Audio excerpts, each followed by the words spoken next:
إذا استيأس الرسل وظنوا أنهم قد كذبوا جاءهم نصرنا فنجي من نشاء ولا يرد بأسنا عن القوم المجرمين لقد كان في قصصهم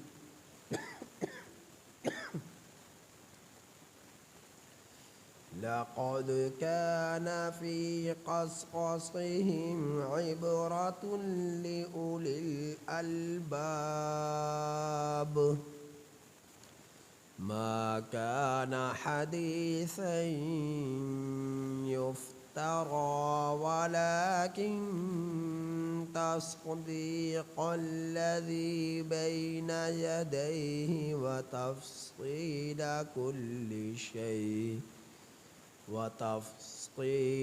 كل شيء وهدى ورحمة لقوم يؤمنون.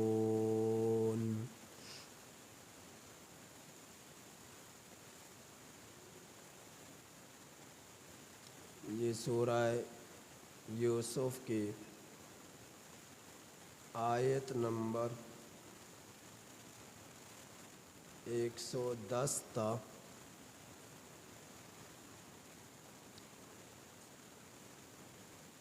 111 آپ حضرات کے سامنے تلاوت ہوئی. یہ سورہ یوسف کی آیت نمبر 110 تا 111 آپ حضرات کے سامنے تلاوت ہوئی اور ان آیات کریمہ پر سورہ یوسف کی تکمیل ہو جاتی ہے، سورہ یوسف مکمل ہو جاتی ہے. ان آیات کریمہ کا ترجمہ یہ ہے حتیٰ یہاں تک کہ اذا استیأس الرسل، جس وقت نا امید ہو گئے پیغمبر، وظنوا، اور انہوں نے گمان کر لیا، انہم قد کذبوا، بے شک وہ تحقیق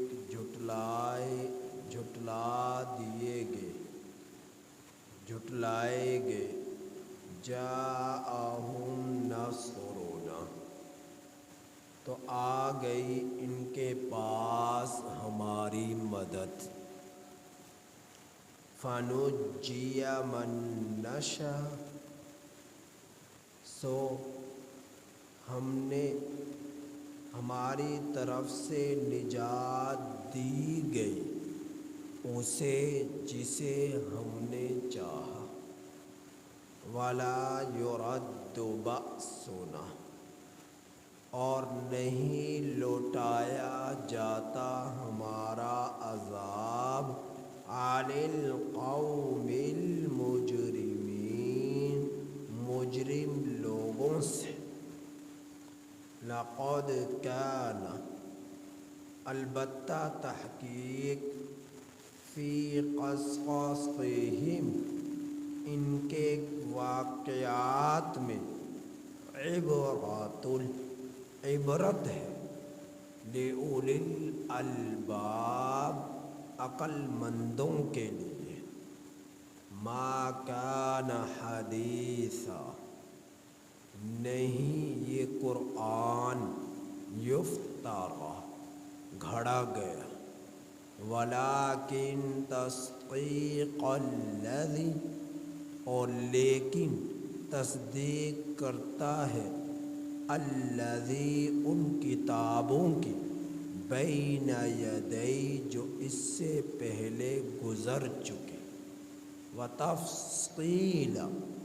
اور تفصیل ہے کل شیء ہر چیز کی، وہدا اور ہدایت، ورحمۃ لقوم یؤمنون اور رحمت ہے ایسی قوم کے لیے، ایسے لوگوں کے لیے، ایسے قوم کے لیے یؤمنون جو ایمان لائی۔ ان آیات کریمہ سے پہلے اللہ جل جلالہ نے ارشاد فرمایا کہ ہم نے جتنے بھی پیغمبروں کو نبوت عطا فرمائی، رسولوں کو رسالت عطا فرمائی، نبیوں کو نبوت عطا فرمائی، انبیاء اکرام علیہم السلام کو نبی بنا کر بھیجا، وہ سب کے سب مرد تھے، عورت نہ تھی، وہ سب کے سب مرد تھے، عورت نہ تھی۔ جتنے بھی پیغمبروں کو رسالت ملی، نبوت ملی، اللہ جل جلالہ نے مردوں میں سے ان کا چناؤ فرمایا، اور ان کو چناؤ عالم ارواح میں ہو چکا تھا۔ پھر زمانے کے اعتبار سے جس زمانے میں جس قوم کی طرف جس زمین کے ٹکڑے پر ان نبیوں نے نبی بن کر جس زمانے میں آنا تھا، میرے اللہ نے ان کو اس زمانے میں ان قوموں کی طرف اس زمین کے ٹکڑے کی طرف نبوت اور رسالت بنا کر ان کی بعثت فرمائی۔ اور یہ بات میں پہلے بیان کر چکا ہوں، نبی اپنے اعمال کی بڑھوتری کی بنا پر کہ اعمال میں اضافہ کیا، عبادت میں اضافہ کیا، نیکی میں اضافہ کیا، تقوی میں اضافہ کیا، مجاہدات کیے اور تقوی اختیار کیا، محنت کی، لگن رکھی، عبادات کے اندر اپنے آپ کو جو ہے عبادت میں کھپا دیا، تب جا کر وہ نبی بنے، ایسا نہیں ہے۔ اللہ جل جلالہ عبادت کی بنا پر، اعمال اور تقوی کی بڑھوتری کی بنا پر کسی کو نبی نہیں بناتے، وہ تو اللہ کی طرف سے چناؤ عالم ارواح میں ہی ہو چکا، اور اللہ نبیوں کے اندر صفات ہی ایسی رکھتے ہیں اور رکھی تھی کہ وہ گناہ کر نہیں سکتے، ان سے گناہ ہو نہیں سکتا، وہ رب کی معصیت کرتے نہیں، اور وہ ان کے اندر اللہ رب العزت کی محبت، اطاعت، عبادت کوٹ کوٹ کر بھری ہوئی ہوتی ہے۔ تو اللہ نے جتنے نبیوں کو نبوت کے لیے چنا، وہ سب کے سب مرد تھے، عورت کوئی نہ تھی۔ پھر جتنے پیغمبر آئے وہ سب کے سب پیغمبر جو تشریف لائے، ان سب کی دعوت ایک تھی، یا قوم اعبدوا اللہ ما لکم من الہ غیرہ۔ سب نے یہ بات کہی کہ ایک اللہ کی عبادت کرو، اللہ کے سوا کسی کی عبادت نہ کرو، اللہ کی ذات کے علاوہ کوئی بھی عبادت کے لائق نہیں۔ سب کی یہ دعوت رہی۔ بخاری شریف کی روایت ہے، میرے نبی نے فرمایا اللہ نے ایسے پیغمبر دنیا میں بھیجے کہ جن پر ایمان لانے والوں کی تعداد سب سے زیادہ رہی، اور وہ میرے اور آپ کے پیغمبر محمد مصطفیٰ صلی اللہ علیہ وسلم کی امت کے لوگ ہیں۔ فرمایا میرے نبی نے کہ قیامت کے دن 120 صفیں بنیں گی ایمان لانے والوں کی، ان 120 صفوں میں 80 صفیں میری امت کے لوگوں کی ہوں گی، 40 صفیں ان لوگوں کی ہوں گی جو آپ صلی اللہ علیہ وسلم سے پہلے جتنے نبی آئے، آدم علیہ السلام سے لے کر نبی کریم صلی اللہ علیہ وسلم تک، ان پر ایمان لانے والے جو لوگ تھے، ان سب کے سب لوگوں کی صرف 20 صفحے بنیں گی، اور جبکہ اس امت کے لوگوں کے صفحے 80 بنیں گے، یعنی کل صفحے 120، 120 سے جو ہے اپنا 80 صفحے امت محمدیہ علیہ الصلوۃ والسلام کی، اور 40 صفحے گزشتہ قوموں میں ایمان لانے والے لوگوں کے جو اپنے نبیوں پر ایمان لائے۔ پھر میرے نبی نے فرمایا ایسے پیغمبر بھی ہوں گے جن پر ایمان لانے والے ہزاروں میں ہوں گے،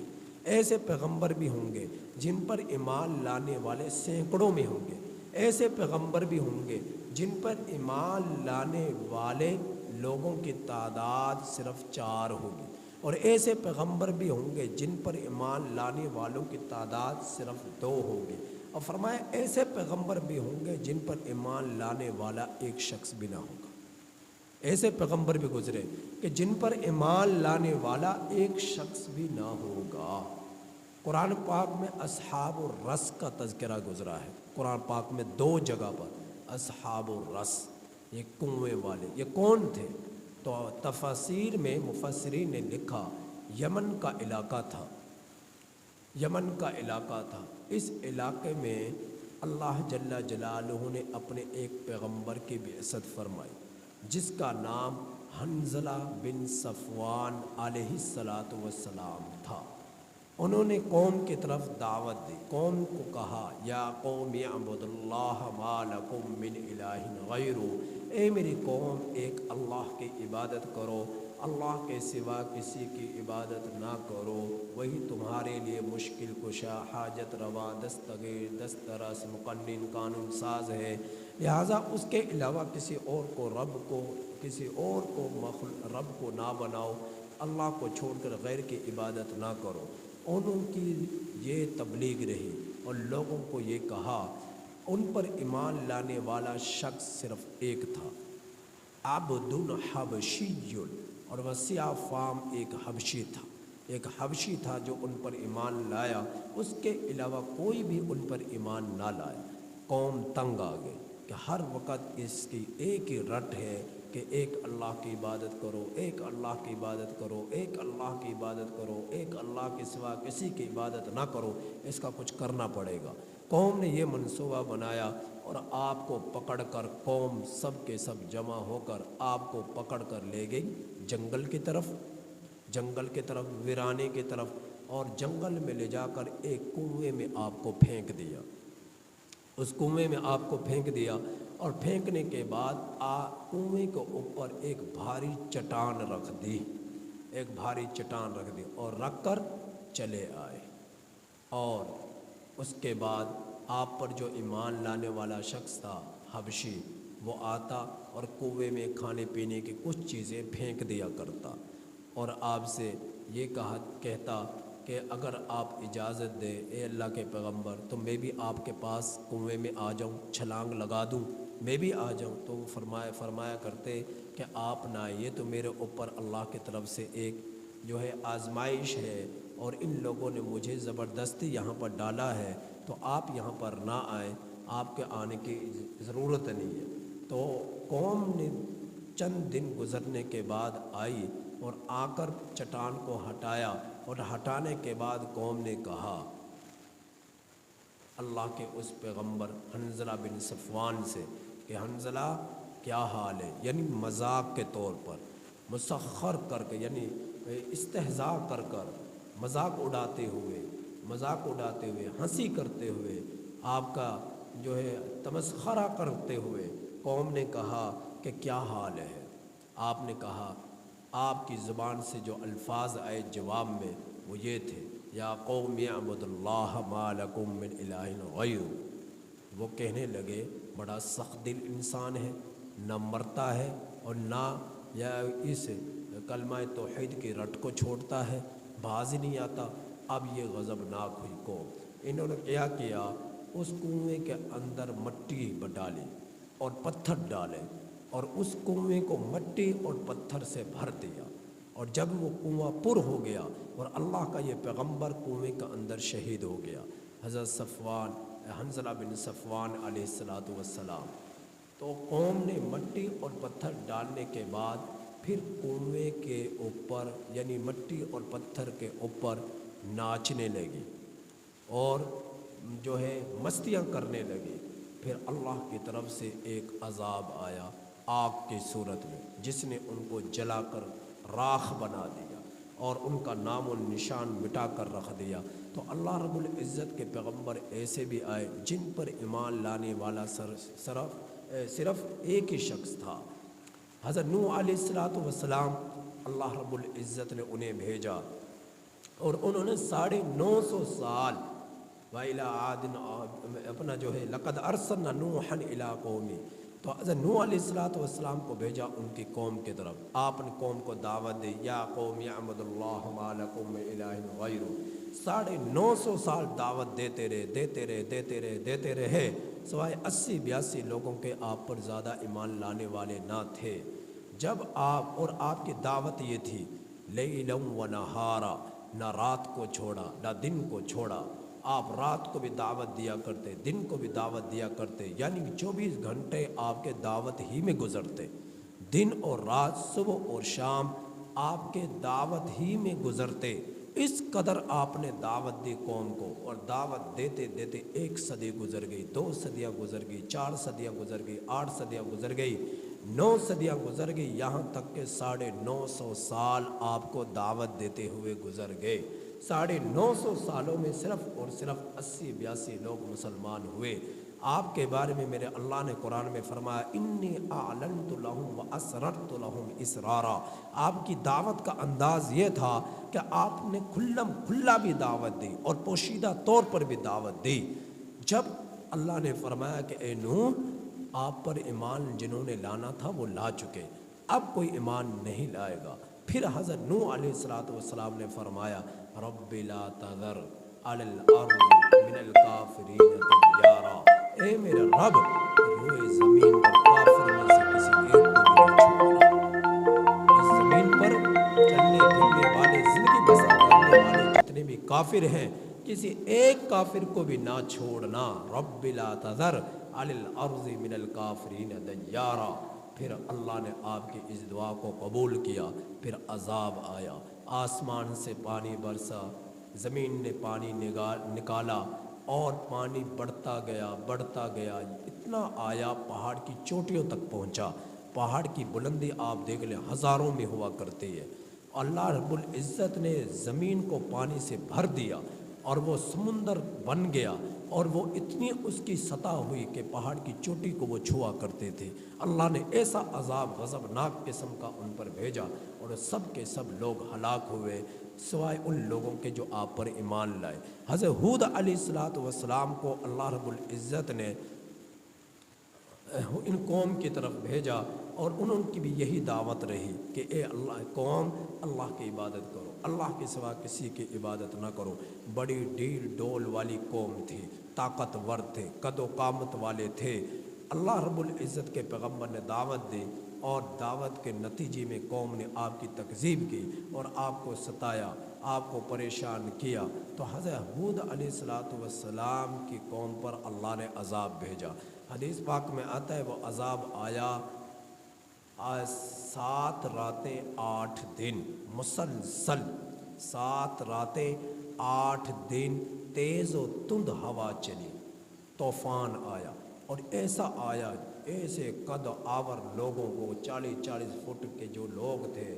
60-60 فٹ کے جو لوگ تھے، اللہ نے ان کو زمین سے اٹھایا، یعنی ہوا نے زمین سے اٹھایا اللہ کے حکم سے، اور آسمان کی بلندی پر لے جا کر ان کے آپس میں سر بھڑائے اور ان کے مغز نکلے اور ان کے سر پھٹے، ان کے کلیجے پھٹے اور وہ زمین پر، آسمان سے زمین پر گرے۔ اللہ نے ایسے لوگوں کے بارے میں فرمایا کأنہم اعجاز نخل خاویہ، وہ زمین پر ایسے پڑے ہوئے تھے جس طرح کے کھجور کے بڑے بڑے تنے پڑے ہوئے ہوتے ہیں، ایسا اللہ رب العزت نے ان کو اس انداز میں ہلاک کیا کہ دیکھنے میں یوں معلوم ہوتا ہے کہ جیسا کھجور کے تنے ہو. اب کھجور کا درخت کتنا لمبا ہوتا ہے, کتنا بڑا ہوتا ہے, تو ایسے ان کے قد تھے کہ زمین پر اللہ رب العزت نے ہلاک کر کر ہی ان کو آسمان سے یعنی ہوا سے خلا سے ان کو زمین پر پٹکا. تو اللہ رب العزت کے عذاب نے ان لوگوں کو گھیرا جنہوں نے اللہ کے پیغمبروں کو ستایا یا قتل کرنے کی سازش کی یا اللہ رب العزت کا انکار کیا. اللہ رب العزت فرما رہے ہیں ان آیات کریمہ میں حتی اذا استیأس الرسل, یہاں تک کہ جب نا امید ہو گئے پیغمبر, یعنی پیغمبر جو آئے اور انہوں نے قوم کی طرف دعوت دی اور نا امید ہو گئے,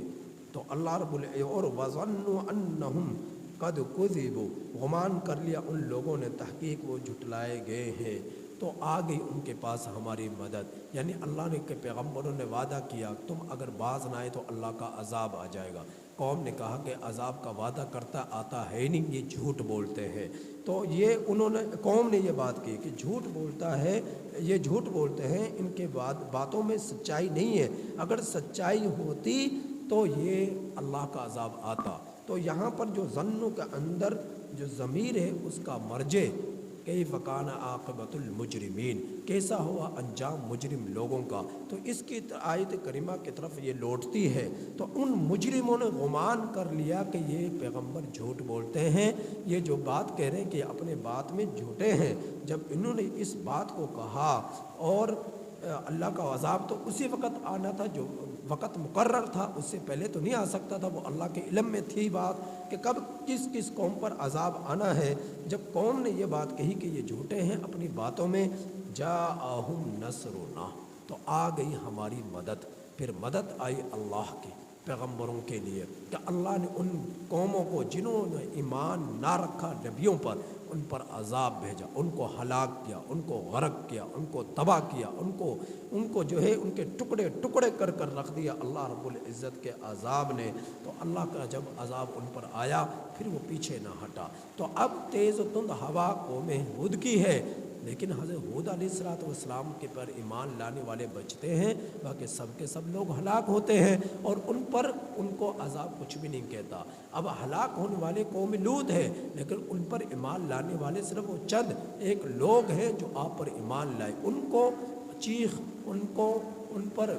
چیخ اور ان کو اللہ کی پکڑ اور گرفت کچھ نہیں کہتی, وہ بچے رہتے ہیں, باقی سب کے سب لوگ ہلاک ہوتے ہیں. قوم نوح علیہ السلام پر ایمان لانے والے 80-82 ہیں, سب کے سب لوگ ہلاک ہوئے, غرق ہوئے, لیکن اسی جگہ پر اسی زمین کے ٹکڑے پر اللہ ان کی حفاظت فرماتے ہیں. تو جو ایمان لاتے ہیں اللہ ان کی حفاظت فرماتے رہے, جو نہ ایمان لائے اللہ نے ان کو تباہ کیا, غرق کیا, برباد کیا. تو میرا اللہ نے فرمایا فنجی من نشاء, سو ہم کی ہماری طرف سے نجات دی گئی جسے ہم نے چاہا. ہوا نے انہیں کچھ نہ کہا, طوفان نے انہیں کچھ نہ کہا, آگ نے انہیں کچھ نہ کہا, چیخ نے انہیں کچھ نہ کہا, اور آسمانوں پر اٹھا کر انہیں زمین پر نہیں پٹکا گیا. ہم نے ان کو اسی زمین کے ٹکڑے پر بچا لیا, اور جو ایمان نہ لانے والے تھے ان سب کے سب لوگوں کو ہلاک کر دیا. تو ہماری طرف سے نجات دی گئی انہیں جسے ہم نے چاہا. اور پھر میرے اللہ نے فرمایا وَلَا يُرَدُّ بَأْسُنَا عَنِ الْقَوْمِ الْمُجْرِمِينَ, اور ہمارا عذاب لوٹایا نہیں جاتا مجرم قوم سے. جب تک مہلت ہے مہلت ہے, جب مہلت ختم ہو جاتی ہے اور اللہ کا عذاب آ جاتا ہے پھر وہ عذاب ٹلتا نہیں, وہ عذاب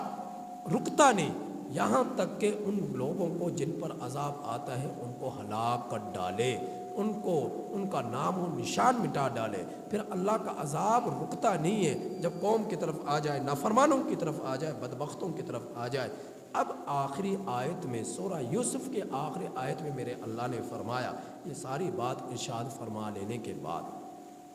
ایک تو اس آیت کریمہ میں عبرت دی گئی کہ تم ایسا نہ کرنا. جو اللہ قوم نوح کے زمانے میں تھا وہ اللہ آج بھی ہے, جو اللہ قوم ہود کے زمانے میں تھا وہ اللہ آج بھی ہے, جو اللہ قوم لوط کے زمانے میں تھا وہ اللہ آج بھی ہے, جو اللہ حنظلہ بن صفوان علیہ السلام کے زمانے میں تھا وہ اللہ آج بھی ہے, جو اللہ حضرت عیسیٰ علیہ السلام کو یہودیوں سے بچانے والا تھا وہ اللہ آج بھی ہے. تو اللہ آج بھی ہے. تو اللہ ان آیت کریمہ میں بتلا کر امت مسلمہ کو بیدار فرما رہے کہ تم ایسا نہ کرنا، تم ایسا نہ کرنا، تم ایسی نافرمانی نہ کرنا، تم مجھے چھوڑ کر غیر کے در پر نہ جانا، تم میرے ساتھ شرک نہ کرنا، کفر نہ کرنا، میرے علاوہ کسی اور کو مشکل کشا نہ سمجھنا، دستغیر نہ سمجھنا، حاجت روا نہ سمجھنا، دستغیر نہ سمجھنا، مقنن نہ سمجھنا۔ کوئی امیر اپنی امارت پر غرور نہ کرے، کوئی طاقتور اپنی طاقت پر غرور نہ کرے، کوئی نوجوان اپنی جوانی پر جو گھمنڈ نہ کرے۔ اللہ کا عذاب جب آتا ہے جوانی کام نہیں آتی، اور امارت کام نہ آتی، اقتدار کام نہیں آتا، امیری کام نہیں آتی، یہ دولت، یہ خزانے، یہ گاڑیاں، یہ بنگلے، یہ اقتدار، یہ شہنشاہت، یہ بادشاہت کام نہیں آتی، سب چیزیں دھری کی دھری رہ جاتی ہیں۔ یہ شیطان کا دھوکہ ہے جس میں لوگ مبتلا ہو جاتے ہیں۔ جو اللہ طاقت دے سکتا ہے وہ طاقت چھین بھی سکتا ہے، جو اللہ مال دے سکتا ہے وہ مال کو چھین بھی سکتا ہے، جو اللہ اقتدار دیتا ہے وہ اقتدار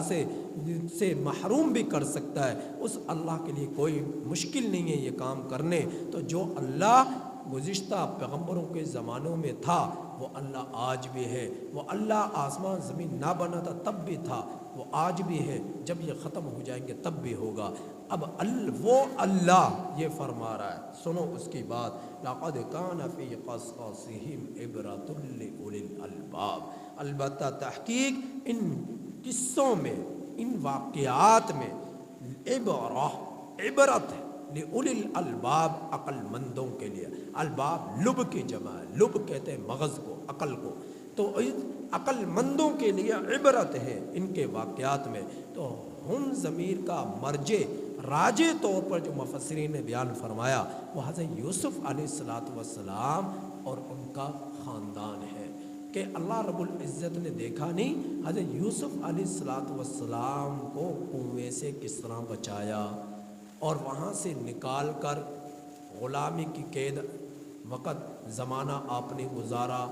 آپ کی قیمت لگی، آپ فروخت ہوئے، اور پھر آپ کو وزیر اعظم کے گھر پہنچایا۔ وہاں ایک اور آزمائش آئی، اللہ نے اس بے حیائی والی آزمائش سے آپ کو بچایا، یہاں تک کہ آپ قید خانے میں چلے گئے۔ پھر آپ 12 سال اس قید خانے میں گزارتے ہیں، وہاں سے پھر اللہ نے آپ کو نکالا عزت کے ساتھ، آپ کو نکالا، پھر آپ وزیر خزانہ بنے۔ کنویں سے نجات پانے والا بچہ آج وزیر خزانہ بن رہا ہے، اور پھر وزیر خزانہ سے میرے اللہ نے اوپر کا عہدہ دیا، پھر آپ وزیر اعظم بن گئے، پھر وزیر اعظم سے اوپر کا آپ کو عہدہ دیا، آپ پورے مصر 16-17 صوبے تھے اس کے آپ بادشاہ بن گئے، اس کے آپ بادشاہ بن گئے، اور پھر آپ کے والدین کنعان شہر سے چلے، ملک شام کے علاقہ سے، اور مصر میں آ کر آباد ہو گئے۔ تو اللہ رب العزت یہ سارا واقعہ بیان کر کر دکھلانا چاہ رہے ہیں کہ اللہ کے لیے کوئی مشکل نہیں ہے کسی کو موت سے بچانا، کسی کو موت سے بچانا، کسی کو ذلت سے نکالنا، کسی کو غلامی سے نکالنا، اور کسی کو بادشاہت عطا فرمانا، یا اللہ کے لیے کوئی مشکل نہیں ہے۔ پل بھر میں اقتدار چھین کر اللہ اسے غریبوں سے، غلاموں سے بدتر بنا دیتا ہے، اور پل بھر میں اللہ ایک غریب کو، کمزور کو اٹھا کر طاقتور اور شہنشاہ بنا دیتا ہے۔ تو اللہ رب العزت کے لیے کوئی مشکل نہیں ہے۔ تو اس سارے واقعے میں اللہ فرما رہے ہیں کہ عبرت ہے کوئی عبرت حاصل کرنے والا، اللہ سے عشق کرنے والا، اللہ سے محبت کرنے والا، اللہ پر ایمان لانے والا، نبیوں کی تعلیمات پر ایمان رکھنے والا ہے کوئی؟ تو اللہ رب العزت نے اس آیت کریمہ میں ایک تو واضح جو تفسیر مفسرین کرام نے اللہ رب العزت کی طرف سے نازل کردہ اس آیت کریمہ بیان فرمائی۔ دوسری تفسیر یہ ہے کہ جتنے بھی پیغمبر ہیں حضرت آدم علیہ السلام سے لے کر حضرت عیسیٰ علیہ السلام تک، اور آخر میں نبی کریم صلی اللہ علیہ وسلم تک جتنے بھی پیغمبر گزرے، میرے اللہ نے فرمایا کہ ان سب پیغمبروں کے واقعات میں عبرت ہے۔ آپ عبرت حاصل کرو اور غفلت والی زندگی سے نکلو، بیدار ہو جاؤ، آخرت کی فکر کرو۔ پھر میرے اللہ نے فرمایا ما کان حدیثا یفترا، یہ قرآن حدیث سے مراد یہ قرآن ہے جو تم نے الماریوں میں سجا کر بند کر دیا، جو تم نے اپنے الماریوں میں سجا کر بند کر دیا، جسے تم مہینے تک کھولتے نہیں، پڑھتے نہیں، دیکھتے نہیں، سنتے نہیں، پڑھتے سناتے نہیں۔ تو یہ قرآن یفترا، یہ لوگ کہتے ہیں اس کے بارے میں، کافروں نے کہا کہ یہ گھڑ لیا گیا ہے، اپنی طرف سے بنائے، اس کی کوئی حقیقت نہیں ہے۔ اللہ کے رسول صلی اللہ علیہ وسلم ایک شخص کے پاس جایا کرتے تھے اس کی تیمارداری کے لیے، وہ بیمار تھا، اس کی تیمارداری کے لیے جایا کرتے۔ لوگوں نے کہا کہ یہ قرآن آپ صلی اللہ علیہ وسلم اس سے سن کر آتے ہیں، اس سے سیکھ کر آتے ہیں، یہ اللہ کی طرف سے نہیں ہے۔ اب وہ شخص ایسا تھا کہ اس شخص، وہ ایک تو تھا اجمی، عربی نہیں تھا، اور پھر وہ عربی پوری طرح جانتا بھی نہیں تھا، اور اس شخص کے بارے میں یہ کہا جا رہا ہے کہ وہ اس شخص نے نبی کریم صلی اللہ علیہ وسلم کو قرآن سنایا، قرآن سکھلایا۔ تو اللہ کے پیغمبر نے، اللہ رب العزت نے قرآن اتار کر بتلایا، ما کان حدیثا یفترا، نہیں ہے یہ قرآن گھڑا ہوا، ولیکن تصدیق الذی بین یدی، لیکن یہ تصدیق کرتا ہے اپنے سے پہلی کتابوں کے جو گزر چکے، وتفصیل کل شیء، اور ہر چیز کی تفصیل ہے قرآن مجید میں، وہدا، اور ہدایت ہے یہ قرآن، ورحمہ، اور رحمت ہے یہ قرآن، لقوم یؤمنون، ایسے لوگوں کے لیے جو ایمان لائے، جو ایمان لائی، ایسی قوموں کے لیے یہ ہدایت ہے، یہ رحمت ہے، اس میں تفصیل ہے۔ لہٰذا تم اس قرآن کریم کی قدر کرو، اس کی قدر کرو، اس کو پڑھو، اس کو سنو، اس کو سینے سے لگاؤ، اور اس کو اپنے سینوں میں محفوظ کرو۔ یہ اللہ رب العزت کا عظیم کلام ہے۔ یہ قرآن ایسا ہے جس کو چھونا عبادت، دیکھنا عبادت، سننا عبادت، سنانا عبادت، پڑھنا عبادت، پڑھانا عبادت، دیکھنا عبادت، چومنا عبادت، چھونا عبادت۔ تو اس کو ناپاک لوگ ہاتھ نہیں لگا سکتے، اس کو پاکیزہ لوگ ہاتھ لگاتے ہیں، باوضو کی ہونے کی حالت میں اس کو چھو سکتے ہیں۔ جس طرح اللہ رب العزت پاک ہے، پاکیزہ ہے، اور سب سے بڑا ہے، آپ کی عظمت، آپ کی رفعت سب سے اعلیٰ ہے، اسی طرح اللہ کا کلام سب سے اعلیٰ ہے، اس کی عظمت، اس کی اولیت اللہ رب العزت نے سب سے بڑھائی ہے، سب سے زیادہ۔ تو گزشتہ جتنی کتابیں آئی ان سب کی تصدیق یہ قرآن کرتا ہے، البتہ جو تحریف شدہ کتابیں ان کی تصدیق نہیں کرتا، اس مواد کی